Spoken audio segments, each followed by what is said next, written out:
Good morning guys. Yan, today is January 20. Umumula yung mata ko. Ako lang yung pupunta ng tindahan and then hindi siya makakapaglaba kasi gawa ng hindi din tuyo yung ano guys, yung mga nilabhan niya. Ayan oh, nakakalat. Ayan, hindi pa tuyo. Aray, ang daming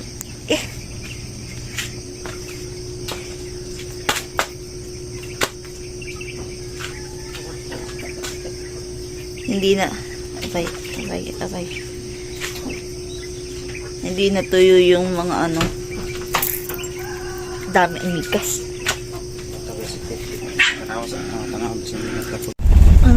Mangit-ngit pa. Paalis na kami. And then, biglang gumising tong batang maliit. Yan. Pero, pag uwi ni Papa, uuwi din to kasi hindi naman makakapaglabas si Ganyan Pasayan. So, dito lang sila muna sa bahay kasi ay gagawin siya. Maglilinis siya ng buong paligid. At saka ano, magpo-floor wax siya ng bahay. So, paalis na kami. Ihahatid lang nila ako tapos magbubukas ng tindahan then uwi na sila agad. So, yan. Uwi na kami. Tinda ulit tayo kasi Sabado ngayon guys.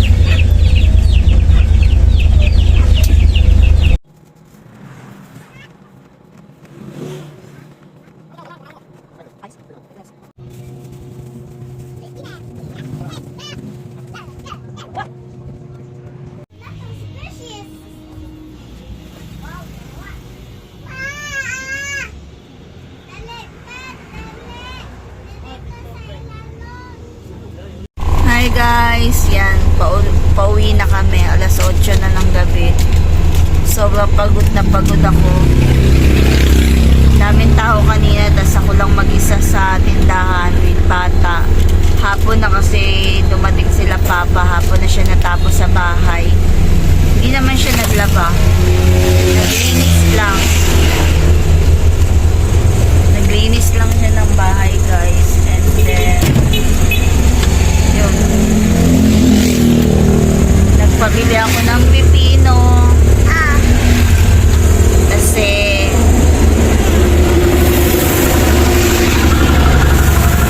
lumulobo na naman tayo, kailangan natin mag-diet. So yan, pauwi na kami. Nakakapagod guys. Guys, nasa bahay na kami and still hindi pa rin tapos yung mga labahin. And padagdag na naman. And marami tayong tupiin dito. Ito mga tupiin na to. And then yung nasa labas, hindi pa talaga sila totally tuyo kasi nga gawa ng walang araw dito sa atin. So ang dami nating tupiin, ang dami pa din nating labahin. Kanina pa kami dumating and then yung mga bata tapos nang magpunas, tapos sumunod ako and then na-stress ako sa bahay guys. Ang dumi, ang kalat, ang daming labahin, hindi maayos. So hindi ko alam kung kailan ako matatambay. Hindi ko alam kung kailan ako matatambay uli sa bahay guys.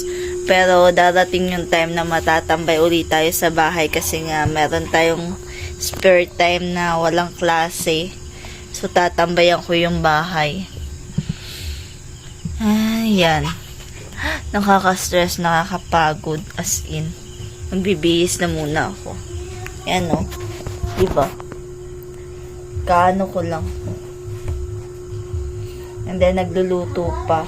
Nagugutom na din ako, guys. Nagugutom na ako kasi nagda-diet ulit tayo.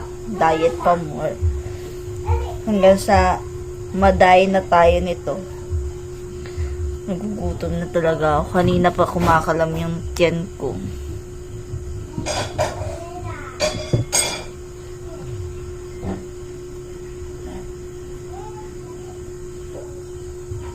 Sira kayo. Hiro, musulod.